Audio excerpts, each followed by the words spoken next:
estilo do vídeo vai ser um pouquinho diferente. Com essa febre dos vídeos 1 contra 30, me perguntaram sobre o lado técnico desse debate, e vou te dizer, foi sofrido assistir tudo aquilo. Então eu decidi fazer um apanhado dos pontos mais importantes que eu percebi, para basicamente compartilhar o resultado do meu sofrimento com vocês. Mas lembrando que o intuito não é focar no tema do debate, eu quero olhar mais para as argumentações, para a oratória, para o debate em si, sem o posicionamento pessoal. Eu vou me abster de colocar os meus posicionamentos pessoais do assunto. A ideia é analisar como foi falado e não o que foi falado. Eu assisti os vídeos 1 bilionário versus 30 trabalhadores e também peguei algumas referências do 1 treinador contra 30 gordos. E tem uma coisa que vale mencionar: tem gente que duvida da credibilidade dessas interações. Dá até pra questionar se algumas reações são realmente genuínas. Seja o cara falando que não tem prazer em cumprimentar o treinador. Desculpa, não tenho o prazer de te cumprimentar. Ou algumas pessoas que parecem ter bons argumentos e sendo retiradas rápido demais.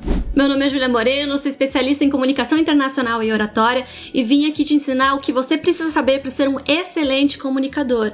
E se você gosta desse assunto, aproveita e se inscreve no canal, compartilha, porque sempre tem conteúdo novo aqui. Antes de tudo, eu entendo que o Flávio foi mais para um diálogo. Eu até imagino que ele nem se veja como um grande debatedor de fato. Então temos que levar isso em conta. Vamos começar? Meu nome é Flávio Augusto, eu sou empresário brasileiro, considerado bilionário, e hoje eu vou debater com 30 trabalhadores. Logo de cara a gente já nota um deslize. O Flávio se apresenta como considerado bilionário. E isso, por mais sutil que pareça, enfraquece um pouco a credibilidade dele, mesmo ele sendo de fato um bilionário. Pensa comigo, se eu chegasse aqui e dissesse que eu sou considerado uma especialista ou sou considerada uma professora, automaticamente isso reduziria a minha autoridade. Então esse é um ponto importante, nunca minimize a própria autoridade, principalmente quando o contexto é um debate. A desigualdade social não é necessariamente um problema. Ok, os dois vídeos têm basicamente o mesmo problema. Em boa parte desses debates, eles não falam sobre uma questão. As pautas são apenas afirmações que muitas vezes são tão amplas ou mal definidas que nem dá pra discutir de verdade. E o segundo tema é: autoestima não cura diabetes. Autoestima não cura diabetes, então cabelo não cura cegueira, cadeira de roda não cura câncer. Como se argumenta contra essa frase? Seria a mesma coisa que eu colocar em pauta: a gramática é uma excelente matéria. Não tem como argumentar ou discordar, ou você concorda e aí não tem debate, ou você aponta algum defeito e eu respondo: mas eu não disse que ela é perfeita, eu disse que é uma excelente matéria. No caso do bilionário, ele fala que desigualdade social não é um problema, mas ele foca só na desigualdade e não aprofunda o assunto. Tudo é contexto. Por exemplo, a suástica antes da Segunda Guerra tinha um significado totalmente diferente, ou o sinal de joia no Japão tem outro significado. Então se você não contextualiza, dá pra falar qualquer coisa, tipo que se trata de um mundo utópico sem pobreza. Hoje, o contexto do tema desigualdade social é relacionado ao fato de que algumas pessoas têm muito e outras não têm nada. Um exemplo do outro vídeo: o treinador fala que ser gordo é uma escolha. Mas o que exatamente define uma escolha? E o primeiro tema é: ser gordo é uma escolha. Se for olhar por esse ângulo, tecnicamente alguém também podia escolher usar crack pra ficar magro, também é uma escolha. Existem vários fatores envolvidos: saúde, dinheiro, acesso, contexto social, e nenhum desses pontos foi sequer mencionado. Só o cara de azul ali que chegou bem perto de tocar nesse aspecto, dizendo que nem todo mundo pode fazer essa escolha. Eu acho que a gente vive num país dos mais desiguais do mundo, né? Um dos mais desiguais, baseado na colonização, que foi um processo totalmente desigual, de invasão, de usurpação de poder. Então é aquela coisa das 9 gerações que você falou. Aí a gente encontra um grande problema: as pautas parecem totalmente fora de ordem. A pauta 1 claramente não era a primeira, ela comenta algo que ainda nem tinha aparecido, tipo essa parte das 9 gerações. Porque quando você fala: olha, eu fui professor, eu peguei ônibus e fiquei rico. Quando você fala: quando é que ele falou isso? O vídeo acabou de começar. Tu dá aula em escola pública? Aham. E uma aí... só ou 2? Uma só. Uma Não escola quis. de ensino integral. Ensino integral? Entendi. Aonde? Itacoaquecetuba, Vila Aqui em São Ercília Paulo. Algarve. Muito bem, olha só. O Flávio, em vários momentos, tenta criar uma certa intimidade, o famoso rapport, mas ele é um pouco mais seco do que o treinador. As perguntas que ele faz são mais bruscas. Onde estudou? Quando? Idade? Nome? Filhos? Às vezes parece um pouco mais uma entrevista de emprego. Bom, olha o que eu vou te falar. Você sabe qual é o país considerado um dos menos desiguais no mundo? Suíça? Não. Qual? Índia. Eu não sei de onde tiraram algumas dessas estatísticas que aparecem em ambos os vídeos para embasar os argumentos. Algumas, tipo essa da Índia, me pareceram um pouco suspeitas. É complicado jogar dados sem fontes e eu, como internacionalista, sempre suspeito de certos dados. Inclusive, tem até um livro que eu recomendo muito, que é Como Mentir com Estatística. Ele é ótimo para desmistificar a ideia de que se tem dados é verdade absoluta. Os dois lados do debate usam dados mínimos para favorecer o próprio ponto de vista, mas não mostra de onde veio. Seria mais interessante se tivesse uma checagem de fatos quando alguém apresenta um dado. E você falou assim, que a desigualdade social não é um problema. E eu falo... A pobreza é o problema. De novo, esse é o maior problema de uma pauta vaga e sem critério bem definido. Por exemplo, a fome é um problema? Depende do contexto. Se você tá numa utopia em que todo mundo tem o que comer e você passa algumas horas sem comer Doritos, ela não é exatamente um problema. Se você não leva em consideração o significado dela hoje, qualquer cenário vale e não tem por que debater. A gente já tentou investimento, a gente já caiu em vários golpes, a gente busca de todas as maneiras, eu tô falando da realidade. Eu não vou apresentar números porque eu não consigo, eu só consigo falar de mim. Miriam. Assim como no outro vídeo, as pessoas que falam com ele não chegam a abordar as questões de fato. Elas acabam explicando só o próprio ponto de vista. Também pouco uso de referências ou dados confiáveis. Muitos números ou exemplos só da experiência pessoal de cada um. Então eu entendo perfeitamente a sua realidade. E inclusive eu participo de projetos sociais em comunidades justamente para ajudar pessoas como você. Então eu adoraria, isso aqui está gravado. Se você topar, eu te ajudo a sair dessa. Eu vou topar, né? Então, eu vou topar. A hora que o Flávio consegue criar empatia com ela baixa a guarda na hora. Pode até ter sido uma boa estratégia para diminuir os ânimos, porque pelos comentários parece que funcionou. Fui teacher de inglês e montei uma franquia. Não consegui chegar a bilionário. Fali como milionário. Porque os 25 teachers ganhavam muito menos no piso salarial e eu não conseguia dormir. Como que você consegue fazer isso? Mas tá falando dos meus professores? Os meus professores ganham mais do que o piso salarial. Todos eles, sem exceção, ganham mais do que o piso salarial. Mas você pagava menos do que o piso salarial? Não, normal. Mas você acha que é possível ser bilionário se não for assim? Com CLT, claro, sem piso salarial? Claro. Lucrando em cima desse serviço? Claro, com certeza. Não é todo empresário, quando cria o seu negócio, se ele não tiver uma remuneração atrativa, principalmente para as pessoas que ele quer atrair, ele vai perder os principais talentos. Então, uma das formas de você atrair os melhores talentos é remunerando melhor. Agora, é óbvio, né? Eu não estou aqui para falar em nome dos empresários brasileiros. Eu falo aqui pela minha prática. Aqui eu fiquei curiosa para ouvir outros argumentos dessa moça, já que ela estava na mesma área dele, mas não fez sucesso. Achei estranho que removeram ela tão rápido, porque ela poderia apresentar o ponto de vista de porque não teve o mesmo resultado que ele. Então, mas aí... Como é que a gente soluciona o problema da pobreza? Acho que esse é o ponto. Então, mas aí como que a minha pergunta para você eu devolvo é como que os bilionários podem fazer isso, então? Não é papel de um bilionário. Um bilionário é um empresário, né? O empresário, ele desenvolve os seus produtos, desenvolve as suas empresas para que elas criem a função social que é gerar lucro. Uma técnica bem inteligente que o Flávio tá usando é sempre jogar a bomba pro outro. O outro não sabe desarmar e joga de volta, mas ele sabe. Isso mostra um ponto importante. O mínimo que se espera de alguém preparado para um debate é conhecer a resposta das próprias perguntas. Muitos políticos fazem exatamente isso. Eles jogam uma pergunta durante o debate, tipo, você sabe quantas pessoas estão na linha de pobreza da sua cidade? E se a pessoa diz que não sabe, aí vem o baque. Ah, mas eu sei, olha só os dados aqui. É uma forma de controlar a narrativa e mostrar que você está preparado e deixar o outro principalmente na defensiva. A questão é, no mundo que a gente tem, que é tão desigual, você acha realmente que tudo bem ter bilhões concentrados? Vamos lá. Você disse que tudo bem a pessoa ser rica. Sim. Qual é o limite? Aqui a gente tem um argumento quase filosófico. O que é moral? Ou qual é o limite? O que de fato define o que é moral? O Flávio inverte o argumento sabendo que é impossível que a outra pessoa estabeleça exatamente esse critério. Isso força o outro a entrar num debate quase emocional, porque na prática não tem como responder isso de forma objetiva. Não sei. Qual é o número que você acha que é tudo bem? Eu acho que, assim, pra mim... Sim, mas tudo bem, não tem certo ou errado. Qualquer dinheiro a mais que eu tenho já é rico. Ótimo. Tanto é que aqui que ela se enrola. Qualquer dinheiro a mais que eu tenha já é rico. Eu queria ainda bater no ponto da moralidade que você colocou. Você considerou imoral. O que seria moral? Qual seria o número? 10 milhões seria moral? 100 milhões seria moral? E aqui que ela cai em outra armadilha. É impossível debater o que é moral e como é que ela se aplica ao dinheiro em 7 minutos sem considerar nenhum fator cultural e ainda fornecer uma solução pra isso. PS, por favor, leiam o Conde de Monte Cristo. Eu preciso muito debater com alguém sobre as temáticas desse livro. A gente vê uma série de problemas que acontecem dentro do Estado, dentro do Brasil. Mas qual é a sua solução como bilionário? Mas a solução para acabar com a miséria, eu tenho uma solução, Qual posso te dar. A solução é a redução de gastos públicos. Com a redução de gastos públicos, a gente abaixar a taxa de juros. É aqui, de novo, dessa vez, a pessoa tenta jogar uma bomba pra ele, mas ele já tá munido dos dados. O mínimo que você precisa fazer antes de um debate é estudar os dados que você vai apresentar ou os argumentos que sustentam seu ponto de vista. Algo que a maioria ali simplesmente não fez. Você citou os Estados Unidos. Você sabe quanto é o imposto sobre ganho de fortuna nos Estados Unidos? Eu sei sobre heranças. Sobre herança, desculpa. Isso. Você sabe quanto é? Sim, são até 40%. É progressivo Isso. até 40%. Isso. E Boa. tem a isenção Boa. a partir de 3 milhões e meio de dólares.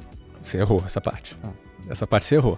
Aí eu te digo, é 40%. 40 é maior que 8, não é? É, bem maior. Bem maior, não é Bem verdade? maior. Então, os Estados Unidos devem cobrar mais de imposto do que o Brasil, não é Sobre isso? heranças, sim. Sobre herança, né? Sim. Não é. Aqui a gente precisa tomar cuidado. Se você tem certeza de que pegou seu oponente numa contradição, tudo bem apontar isso e até crescer em cima, porque isso inflama o debate. Mas a forma como você faz isso faz toda a diferença. O treinador, ele brinca, ele provoca, mas ele não parece arrogante, porque ele brinca, mas ele não debocha muito. O Pablo Marçal já tem como persona essa autoconfiança, esse deboche, e já é conhecido por ser debochado em si. O Flávio quase não demonstrou grandes emoções, pelo menos até agora, durante o debate. Ele foi até bem contido, exceto nesse trecho em que ele parece um pouco feliz demais por ter pego o outro numa contradição. Tanto que eu acho que ele termina esse momento com bastante energia. E os outros participantes até começam a levantar a mão pra eliminar o cara rapidinho, mas o tempo acaba antes. Dinheiro não traz felicidade. Pauta 3. A outra pauta também é ruim. Ela não tem critérios e base definida. Você acaba entrando no terreno filosófico. O que é ideal? O que é moral? O que é sucesso? O que é felicidade? A escolha da pauta dá uma grande vantagem para quem tá no centro do debate. Com tanta pauta aberta, é praticamente impossível perder. Você pode redirecionar ou puxar a trave e trazer de volta se o oponente se estender demais. E você é poeta, não é? Sou poeta. Faz uma poesia pra mim. Vai lá. Ai, assim, de graça? De graça, assim, pra todo mundo, assim. Agora eu ficaria feliz, Vamos lá. né? Se você pagasse. Mas 10 segundinhos, 10 segundinhos, vai lá. Mostra a tua arte pra milhões de pessoas. Não, aqui. vim aqui pra falar sobre por que o dinheiro não traz felicidade e eu concordo com você. Em vários momentos, quem senta ali acaba concordando com a pauta. Então, pra que o debate? Se ela sentou ali só pra concordar, ela deveria ter no mínimo aproveitado a oportunidade pra dar uma palhinha da poesia dela. Eu gostaria de ouvir uma poesia ali no meio. Voltando no papo da desigualdade social, por exemplo, nem todo mundo tem as mesmas oportunidades. Certo. Quando elas não têm as mesmas oportunidades, elas acabam passando por situações que as deixam infelizes. Verdade. E aí, quando elas conseguem algum projeto, ou algum trabalho, ou algum sucesso na vida, e que trazem um retorno financeiro para elas, em algum momento, sim, elas se sentem felizes financeiramente.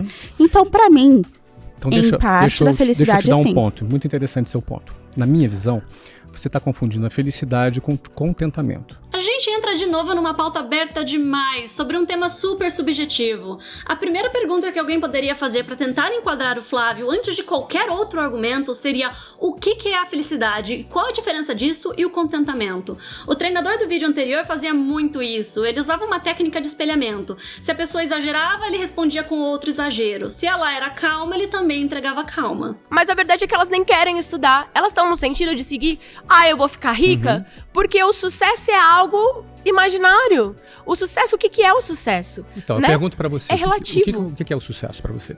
Aqui o Flávio faz exatamente isso. Ele puxa o próprio argumento dela e devolve a pergunta para definir um parâmetro. O que é sucesso? Nesses debates, quem tá no centro sempre define o parâmetro e cada pessoa que senta para debater normalmente só traz a própria história, defendendo a própria vida. Não é realmente falar sobre o problema em si, mas sair da pauta e apresentar a vida pessoal. Hoje no Brasil, a mobilidade social ela funciona da seguinte forma. Uma pessoa para sair da pobreza até a classe média, em média no Brasil, leva 9 gerações. É um absurdo, concorda? Isso me incomodou. A ordem das pautas realmente parece confusa. O argumento sobre as 9 gerações foi usado pela moça da pauta 1. Provavelmente essa aqui tenha sido a primeira pauta, ou no mínimo foi antes da primeira. Então, eu tô falando que eu saí deste lugar ao lugar que eu estou. Numa única geração E em poucos anos. Mas isso não foi algo fora da curva? Claro que foi. O não sucesso... é todo mundo que vai conseguir. Não, mas não é isso que eu estou falando pra E não você. Aqui o Flávio caiu numa pequena contradição. Se há uma ciência exata, então sempre deveria chegar ao mesmo resultado quando as condições iniciais e os métodos são os mesmos. Mas se ele diz que nem todos vão conseguir, então na prática talvez não se trate de uma ciência tão exata. O que você acha que aconteceria se o salário mínimo, que eu adoraria que fosse 5 vezes maior, mas do ponto como o Brasil é estruturado hoje, o que você acha que aconteceria se o salário mínimo hoje, a gente fizesse assim, ó, e ele fosse 5 vezes maior? Você teria que tirar esse dinheiro de algum lugar, é a conta que o Congresso está tentando fazer. A questão é que quem está lá dentro, que é menos de 1%, não é factível porque quem decide as leis não quer pagar mais imposto. Porque são milionários, são multimilionários. Mas eu topo pagar mais imposto. Mas então convence os seus colegas ali que fazem lobby no Congresso a pagar mais também. Esse de camiseta rosa tentou tomar o controle dos parâmetros do Flávio. Ele tentou simplificar um conceito que é muito mais amplo e complexo. E se o Flávio fugir disso, ele também poderia puxar a trave, assim como o Flávio faz em algumas vezes. Esse é um dos problemas desse tipo de debate rápido. Não dá tempo de aprofundar temas extensos e muitas vezes se transforma em um debate erístico. O foco deixa de ser buscar a verdade e passa a ser vencer o oponente, usando falácias, manipulação, ataque pessoal ou até distorções dos argumentos. Quando a gente generaliza o assunto, a nossa conversa não fica muito inteligente. Mas não é o Luiz e o Flávio, é um trabalhador e um bilionário. Eu preciso generalizar. Não. Quando você generaliza, você erra. Então, não necessariamente. Toda generalização... A OMC e a OCDE tem um projeto, por exemplo, que está tramitando em escala global para fazer essa tributação globalmente. Assim, o evasor de divisa que está no Brasil e muda para outro país vai ter que pagar lá também. Mas quem muda para um outro país não é evasor de divisas. Ele tem um patrimônio... Ele está saindo daqui para não pagar imposto. Não, ele vai pagar imposto em outro lugar. Por que ninguém se atém à pauta? Essa é a minha maior reclamação desse vídeo. Muitas vezes as pessoas até usam redirecionamentos para evitar rebater a pauta de volta, quase um whataboutism, e desviam do assunto e não enfrentam o argumento de frente. Inclusive, nesse trecho, eles nem chegam a debater a pauta e já começam a questionar qual seria a solução para a redistribuição da arrecadação de impostos. O país está se desindustrializando, você sabe melhor que eu. E com essa por que você acha que está plataformização, desindustrializando? Porque a gente começou a comprar de empresa de capital estrangeiro e baratear a mão de obra que é explorada e escravizada no Sudeste Asiático, onde novos bilionários estão surgindo. Exatamente. Não por acaso? Sim, mas falando... Você abre muita janela, Luiz. Mas Tanto que o Flávio comenta, você tá abrindo muitas janelas. Esse é um problema de um tema muito amplo. Eu tô tendo uma visão que é global. Eu entendo a sua visão global, mas o que eu quero dizer pra você... Qual é o nosso tópico aqui? Que o sucesso é uma ciência exata que todos podem aprender. Não é. Não, esse aqui é o nosso tópico. Perfeito. Então argumenta, isso. não é por quê. O de rosa fugiu completamente do tema, mas começou a ser incisivo, tentando enquadrar com uma barragem de perguntas.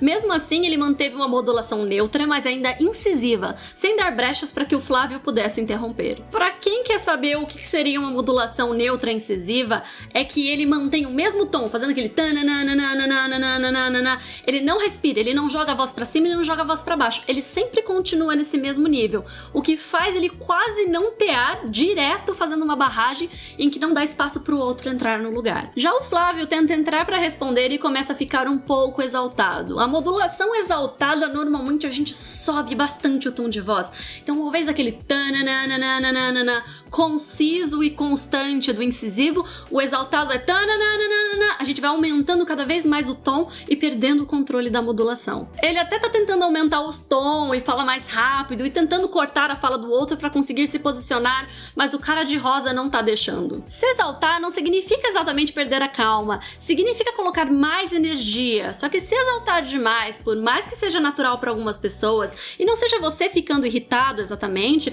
pode dar a impressão de que você está assim, e isso influencia como os outros podem te perceber. Tudo bem brincar enquanto se está exaltado, o treinador fazia isso muito bem, inclusive dá a impressão de que você é leve e tem energia, e não é só um exaltado e irritado. lado. Mas ao debater, o importante é sempre manter a calma, ter uma modulação tranquila, mas não neutra ou apática e evitar subir a voz ou se descontrolar, porque isso faz com que as pessoas te ouçam menos e não validem tanto o seu ponto de vista. Toma cuidado para não Sim, generalizar. Não estou generalizando, porque assim, eu tenho certeza que isso um não empresário... É isso não estou generalizando, porque assim, um empresário com o seu perfil... Não é o que eu queria enfrentar aqui hoje, desculpa. Eu entendo. De novo, as pessoas acabam focando mais em contar a própria história ou atacar o indivíduo do que debater o tema em si. Essa declaração dele foi um exemplo claro disso. Ele estava vindo cheio de pedras para atacar o que ele considera um bilionário ruim, tanto que o Flávio desarma as pessoas várias vezes, dizendo que ele não se encaixa nessa idealização dele de um bilionário ruim. Se ele fosse um pouco mais agressivo ou arrogante, acabaria validando justamente o que esse tipo de pessoa tá querendo atacar. Nome? Meu nome é Rafaela, prazer. Oi, Rafa, você tá bem? Tô bem. Me conta, Rafa. Só podia recapitular o tema? Quer que eu fale sobre o Extermina Pobre aí? Deixa eu quiser, explicar um pouquinho isso, porque é meio pesado, tá? Tudo bem. Diferente do cara de rosa, essa moça é exatamente o oposto. Quando você é pouco incisivo nesse tipo de debate, o oponente aproveita para crescer em cima de você e às vezes você nem tem chance de falar. A China é uma experiência hoje que se diz comunista. Que não é comunista. E é um governo que tem características muito autoritárias, mas falando de estatística, nos últimos 60 anos a China tirou 500 milhões de pessoas da pobreza. Uma ditadura é sempre um caminho mais curto. Mas falando em estatística, se eu vou me gabar do capitalismo que reduziu a pobreza, a China pode se gabar porque com o autoritarismo reduziu também. Também. A minha tese é inegável. O Estado é um recorte da população. Eu quero deixar claro que eu não tô jogando o argumento. A técnica que ele usou foi muito bem colocada e se chama tucoque, você também ou apelo à hipocrisia. Eu não tô dizendo que o caminho B ou C é o correto. Se o objetivo é alcançar A, seja pelo meio B ou C, ambos são válidos, porque o resultado final foi alcançado. E é exatamente isso que está sendo debatido naquele momento. Se o argumento é só sobre tirar várias pessoas da pobreza, não faz sentido julgar qual deles é o mais moral ou correto. E tanto é que o próprio Flávio concordou com isso. E aí, depois de tudo isso, o que a gente consegue tirar de aprendizado? O que eu pude observar é que o treinador se destacou na oratória, fazendo uma modulação mais coerente, criava empatia e ganhava pela simpatia, o que desarmava o oponente e fazia até com que os outros tivessem uma postura mais amigável e até agradecerem ele no final. O Flávio mostrou um maior controle de voz, mas acabou parecendo mais frio, sem construir muita empatia com quem estava debatendo. Senti também a falta de uma mini apresentação do cara do meio, só pra gente ter noção se eles realmente entendem do que estão falando. Nem o Flávio, nem o treinador se apresentaram completamente, então eu tenho que buscar quem eles são pra saber exatamente o que pode ser debatido. Outra coisa importante, sem a moderação de tempo, que é mais comum nos debates, ou um tempo definido para organizar o argumento e um moderador, a pauta constantemente ficava livre, o que faz a divisão de tempo ser injusta. A pessoa do centro pode ocupar a maior parte do tempo falando, sem dar chance suficiente para outros responderem. O mais justo seria pausar o tempo sempre que o centro for falar, porque senão ele pode enrolar e poucas pessoas conseguem trazer os questionamentos relevantes. Agora, falando dos grandes destaques em retórica, pra mim foram o cara de azul no do treinador e o cara de rosa no do bilionário. O de azul manteve a simpatia e conseguiu apresentar os pontos que queria, mostrando que a opção não está disponível para muita gente e que existem sim muitos fatores além da vontade. E o de rosa no debate com o bilionário manteve a calma e várias vezes usou a mesma lógica do Flávio contra ele, apontando vários problemas de argumentação, especialmente por causa da pauta muito ampla. Pra mim, que já me envolvi com vários tipos de debate, esse tipo de vídeo é muito difícil de assistir pela falta de direcionamento, técnicas e péssima argumentação. Eu deixo meus parabéns aos poucos que conseguiram argumentar de forma interessante, como o de azul no vídeo do treinador e o de rosa no do bilionário, que foram os únicos que chegaram a argumentar alguma coisa e foram minha pouca alegria assistindo esse vídeo. Que, convenhamos, foi muito difícil de assistir. Em grande parte, eu não considero isso um debate. No geral, eu senti um despreparo e uma falta de organização. É muito comum quem senta ali dar um tiro no próprio pé também, trazendo um argumento sem base e se contradizendo sozinho. Pra finalizar, eu quero deixar claro, eu não conheço nenhuma dessas pessoas. Nada do que eu falei aqui é ataque pessoal ou julgamento de opinião. São críticas pontuais às técnicas utilizadas e sim uma crítica ao modelo escolhido. Espero que tenham gostado desse vídeo e até a próxima!